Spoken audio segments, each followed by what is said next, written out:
Bienvenue à Garde le change, le podcast où on vous présente différentes façons pour vous enrichir dans divers domaines. Aujourd'hui, on parle d'entreposage. On reçoit donc le fondateur de Logistique CAF, Frédéric Fortier, qui détient pas moins de 150 remorques, opère 4 entrepôts et donc, il a les bonnes connaissances pour vous aider dans ce domaine-là.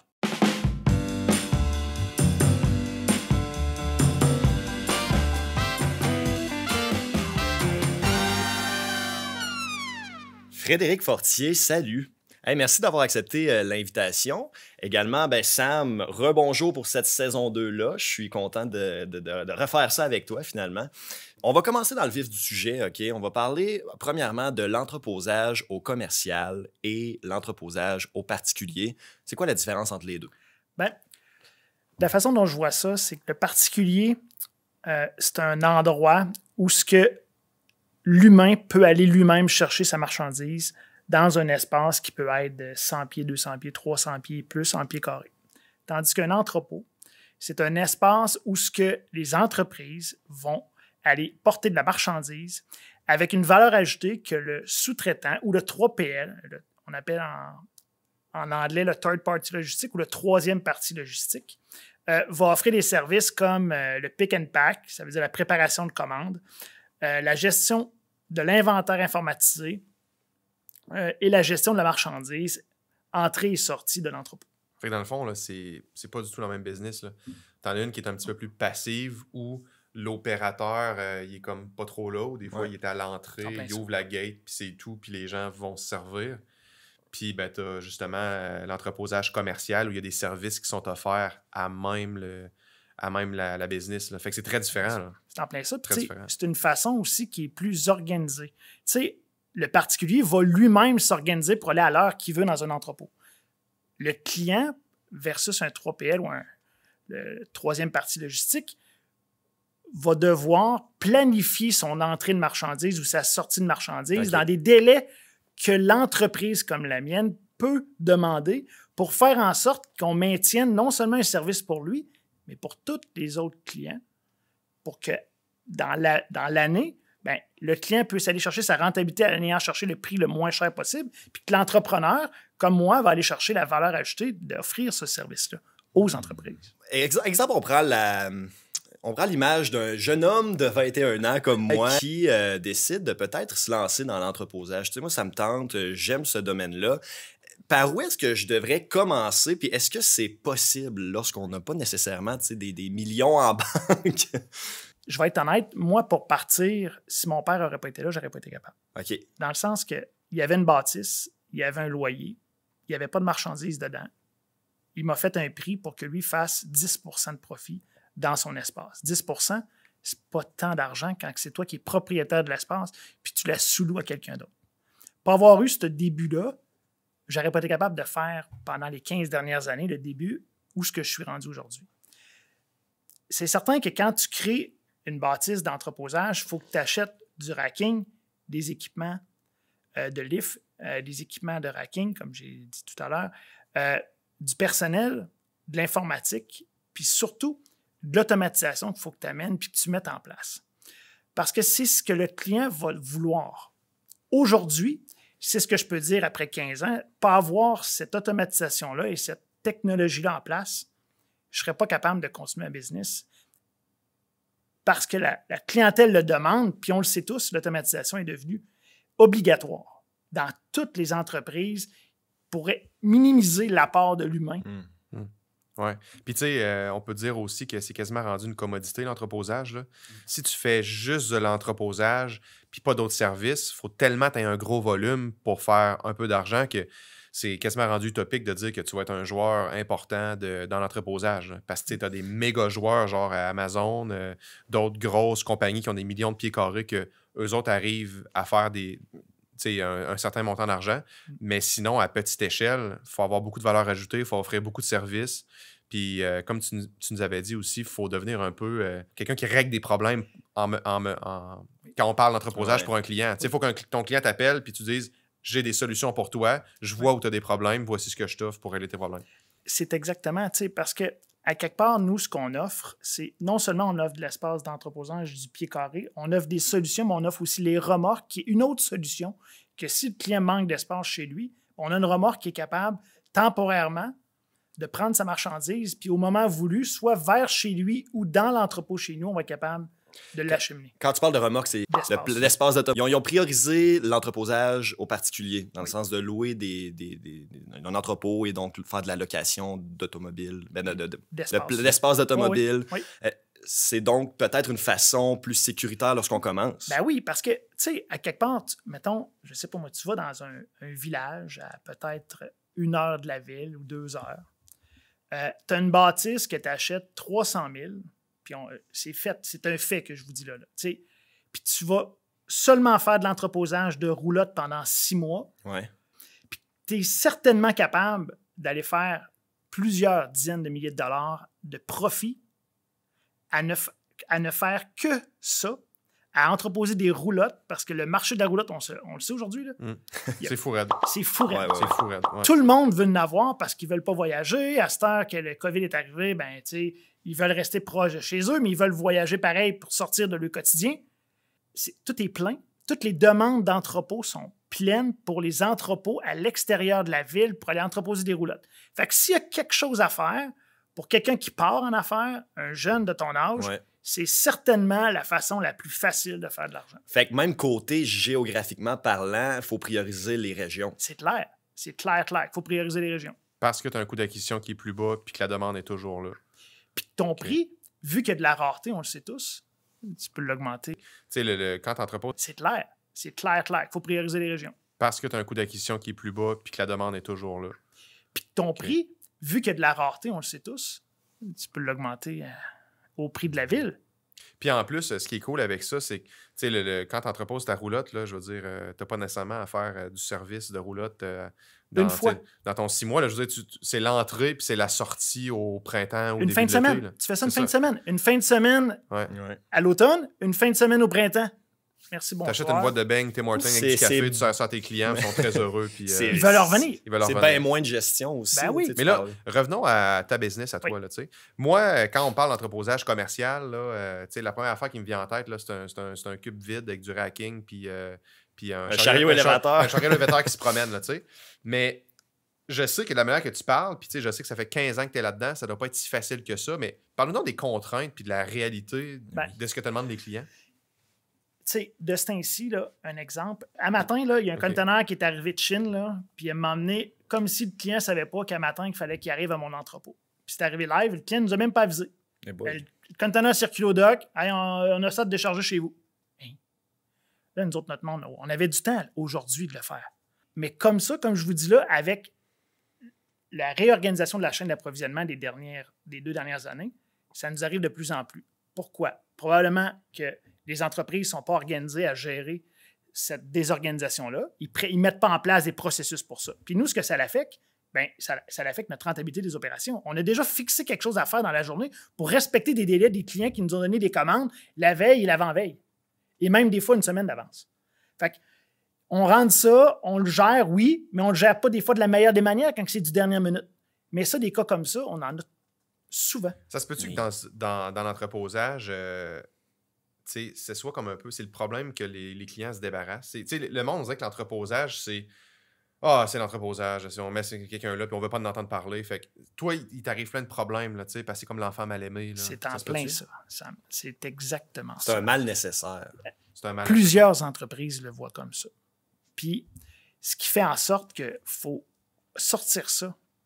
Il faut sortir ce thinking-là. Il faut l'organiser surtout. Il faut surtout l'organiser parce que les entreprises veulent payer ce service-là le moins cher possible parce qu'ils ne voient pas la valeur ajoutée que ça a à leur entreprise. Le problème, c'est quand, justement, tu veux payer le moins cher possible, tu as des résultats que... Tu as ton lot de problèmes avec tout de quoi. Là. Puis, à quelque part, tu payes des professionnels pour être capable de s'en occuper de la meilleure des façons, mais ça a un prix pour ça. Si tu n'as pas besoin de régler de problème, je m'excuse, mais cet argent-là, c'est à moi que ça va. Si tes airs à régler, c'est toi qui vas gérer la main-d'œuvre et toute l'organisation autour. Là, c'est moi qui la gère. C'est moi qui règle tous les problèmes. C'est ça se paye, cette affaire-là. C'est pour ça que quand on parlait de commodité tantôt puis de grand espace vide, prendre une palette, la mettre une place puis rien faire avec, c'est une commodité. Mais l'organiser puis la sortir aux heures que tu veux, à une heure d'avis, ça, c'est du service. Là. Ça se paye. Là. Puis on y pense pas, mais c'est un bon jeu de Tetris aussi. Tu sais, nous, puis on est en train de l'informatiser le plus possible, mais à quelque part, à tous les jours, toutes les semaines, on se rencontre pour planifier les espaces qu'il va y avoir disponibles dans la semaine ou dans le mois suivant pour être certain de les rentabiliser, puis d'aller chercher la clientèle en lien avec ça. Sauf que prochainement et dernièrement, dans la nouvelle clientèle des 2 derniers mois et les prochaines, et les clients actuels, ce qu'on veut mettre en place et faire en sorte que chacun des clients vont mettre un minimum d'espace, vont payer un minimum d'espace à tous les mois pour éviter que le risque soit seulement à l'entrepreneur qui était moi. On va le partager avec le client pour dire, regardez, je ne peux pas vous garder 200 espaces palettes pratiquement tout le temps puis que vous en payez un mois 50, le mois d'après 300. Vous revenez à 200, vous pitchez ça à 50, puis vous remontez ça. Cette fluctuation-là, le frais doit se partager. Fait que c'est pour ça que là, tu vas faire signer des baux. On va faire signer des ententes à plus ou moins long terme. Idéalement, des baux, quand on va être capable de le faire pour 5 ans, c'est ce qu'on va désirer le plus possible. Mais le client va se garantir un prix sur 5 ans, il va se garantir un service, puis on va y offrir l'amalgame de nos services, mais à un prix plus respectable, mais qui, dans le temps, il va s'assurer, par exemple, d'avoir un service de CAF tout le temps. Tandis que s'il ne me garantit rien, ben, ça peut aussi nous dire à nous, mais quand on va avoir d'autres clients qui, eux, vont vouloir une stabilité puis un prix constant, ben, on va faire affaire avec eux. Okay. On va faire notre choix. La valeur, tu as créée avec les ententes que tu signes. Oui. La valeur auprès des banquiers, auprès d'un potentiel acheteur de ta business, tu montes un rapport, tu dis voici tous mes baux pour les 2, 3, 4, 5 prochaines années, ça génère tant, ça me coûte tant, voici ma valeur à se créer où. C'est exactement ça. T'sais, notre risque en lien avec un financier, si on veut se construire une nouvelle bâtisse ou ce qu'on veut vendre, je ne suis pas prêt à ça, là, je suis encore jeune, mais dans le sens pour créer une bâtisse, pour créer, de dire que tu as un pouvoir d'achat, c'est avec ces baux-là.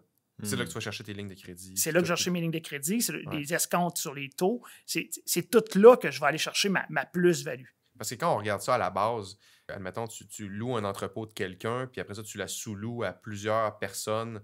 La business à la base est relativement simple. Puis je pense que pour débuter, moi, je trouve que c'est une belle petite business quand on débute.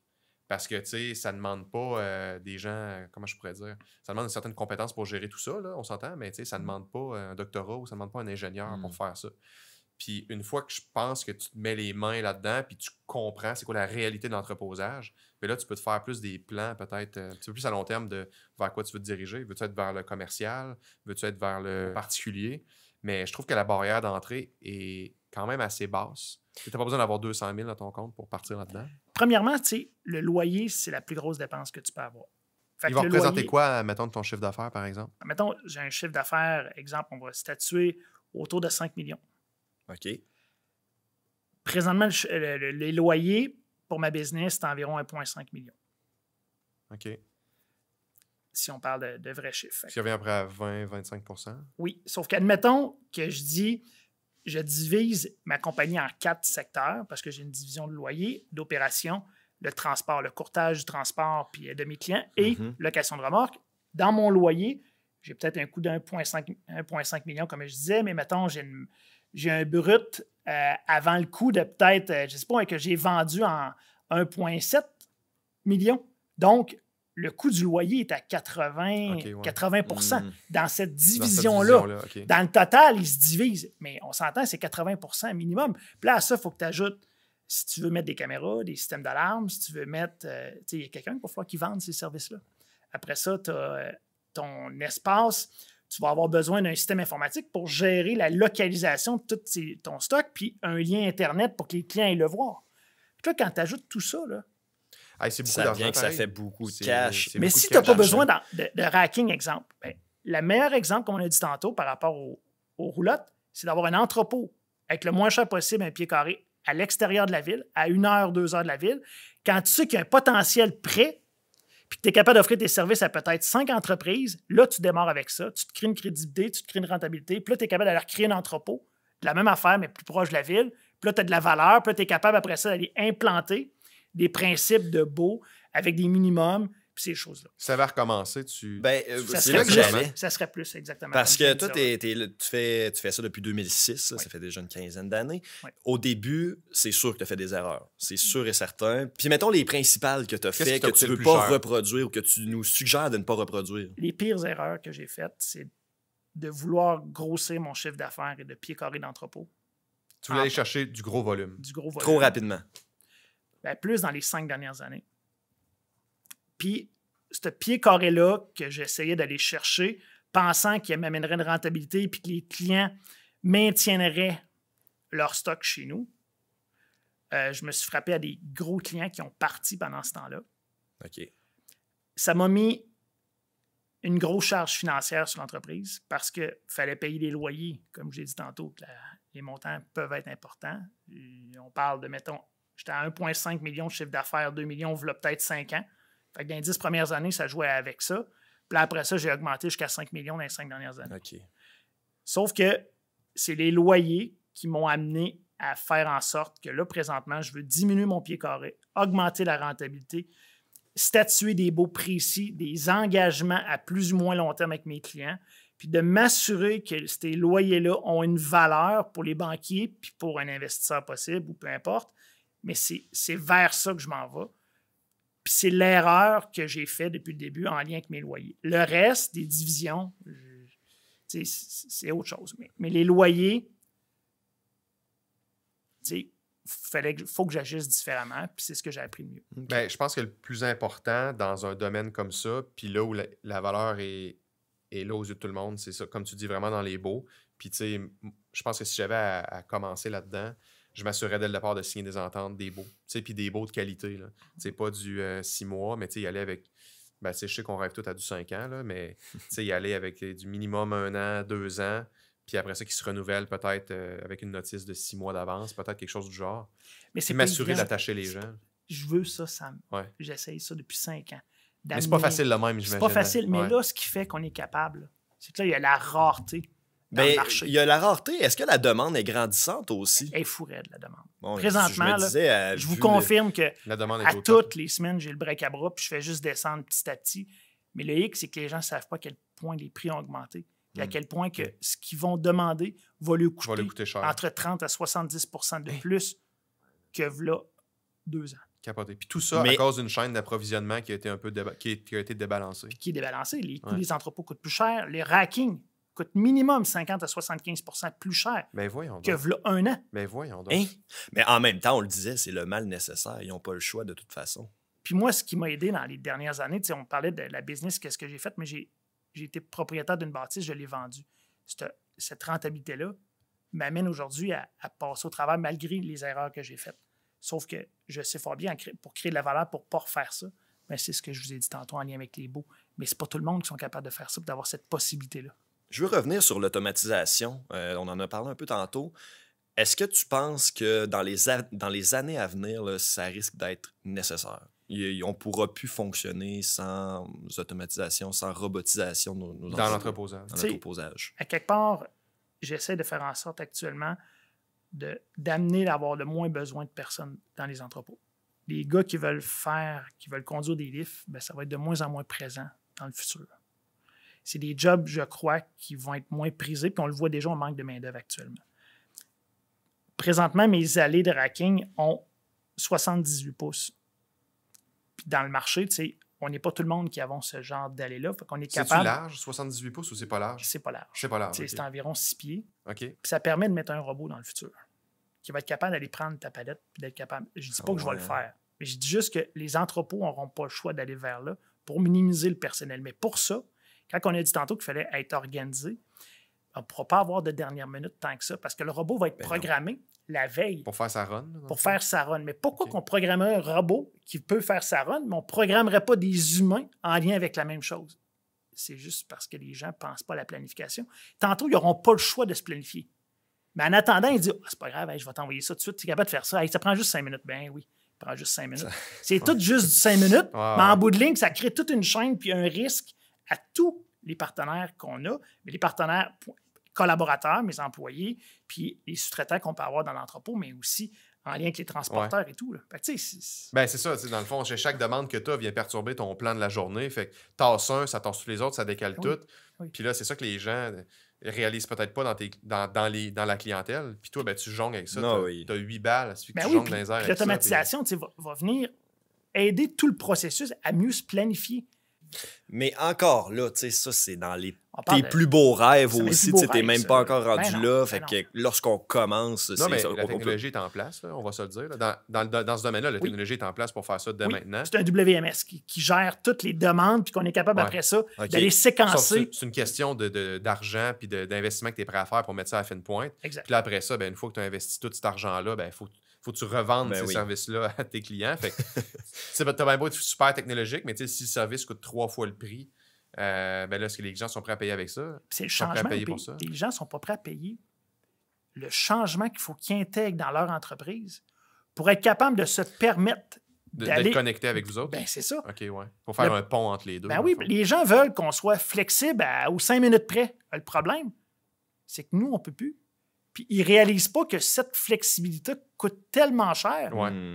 à non seulement nous, mais à notre main-d'œuvre. On manque de main-d'œuvre à cause de cette flexibilité-là qu'on offre. Mais il faut le mettre dans le processus standard pour standardiser le tout. C'est plate. Les entreprises qui ont toujours été habituées à être flexibles puis de vendre cette flexibilité-là à leurs clients, ben c'est plate, mais il va falloir qu'ils rentrent dans le standard. Ouais. Ben Ou bien vendre le gros prix pour être flexible. La flexibilité va se payer à des prix d'or. Exactement. Ben c'est ça, j'ai toujours l'impression, on le disait tantôt, c'est un mal nécessaire que les gens, tu sais, ils en ont besoin. Puis il faut ce mal-là pour justement continuer. Mais rendu là, c'est parce qu'à un moment donné, il va y avoir un problème.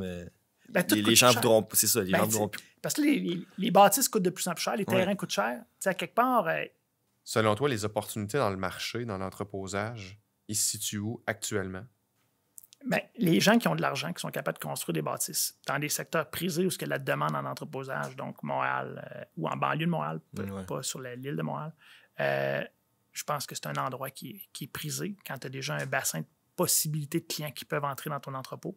Robert Transport fait un peu cette chose-là en créant des entrepôts. Tu as aussi, dans le secteur où je suis, ben, il y a quelqu'un qui a construit 4 bâtiments de 50 000 pieds carrés, flambant neufs. Je suis dans un de ceux-là, temporairement avant de rentrer dans ma nouvelle bâtisse. Donc, à quelque part, ils doivent voir des choses qui s'en viennent dans le marché puis qui sont capables de facturer un prix qui fait en sorte qu'ils sont rentables là-dedans. Donc, si lui est capable de faire ça, c'est signe qu'il voit que dans les prochaines années, la demande va être forte. La demande va être forte, c'est sûr. Ah ouais. Puis avec tout le commerce en ligne qui va être qui est déjà super méga présent, Ben là, c'est ça. va l'être de plus en plus. Fait que va tu sais, être débile. l'entreposage, de dire que une petite business en ligne, ben, elle n'entrepose plus chez elle ou d'un garage, ben, elle met ça dans un espace de location commerciale où l'entreprise va shipper, va poster ses colis pour elle. Fait que- Oui. Moi, je crois que dans les prochaines années, Amazon va s'effriter, puis que les gens vont vouloir eux autres mêmes avoir leurs 5 000 pieds, leurs 10 000 pieds, leurs 15 000 pieds. Tu sais, quand on a dit tantôt que les entrepôts commerciaux versus les personnels, c'est différent à cause que l'humain tout seul peut aller où ce qu'il veut. Mais cette mentalité-là, on ne peut pas l'enlever. Tant que ça aux entrepreneurs. On ne peut pas demander à l'entrepreneur ce que tu as d'inné en toi de l'enlever complètement. C'est sûr que l'entrepreneur va vouloir avoir un espace À lui. Donc, il va se créer des espaces de 5 000, 10 000, 15 000, 20 000 avec 2-3 portes de dock, une porte piéton, un petit bureau pour que l'entreprise qui veut aller stocker son stock-là va le faire lui-même. Mais le problème, c'est la main-d'œuvre. Fait qu'il va falloir que ce soit quelque chose qui fait en sorte que c'est du stock qui dort là-dedans, qui n'a pas nécessairement une opération constante, mais qu'à un moment donné, on est capable de créer quelque chose qui va faire que le gars va être capable d'aller implanter son petit système là-dedans, informatique, qui va faire automatiser ses affaires, mais que ça va profiter à son entreprise à lui et non pas juste aux 3PL qui va le faire. Il va y avoir un mélange des deux qui va se faire parce qu'on ne peut pas amener, parce qu'on l'a dit tantôt, le changement est dur à accepter pour les entrepreneurs puis pour les entreprises. Surtout les gens au-dessus de 40 ans. Parce que justement, c'est de l'ancienne mentalité, la plupart, puis à un moment donné, ben, tu sais, ça ne pourra pas faire en sorte, il va y avoir un clash à quelque part. Puis ce clash-là, on le voit, moi je le vois venir dans les le prochaines clivage années. est commencé. Ben oui. Très intéressant, Frédéric Fortier. On aura l'occasion peut-être de se rejaser de ça un autre moment. Là. Il y a plein de questions avec plein de réponses. Je suis content de voir que quand même, au bout de 15 ans, t'as pas lâché la patate, comme on dit. ça a l'air d'être un bon Tetris. Puis non, c'était bien, bien intéressant. Merci beaucoup, Sam, pour notre premier épisode de la saison 2. Toujours un plaisir. Et à la maison, ben, on se dit à la prochaine pour un autre épisode de Garde le change. Ciao!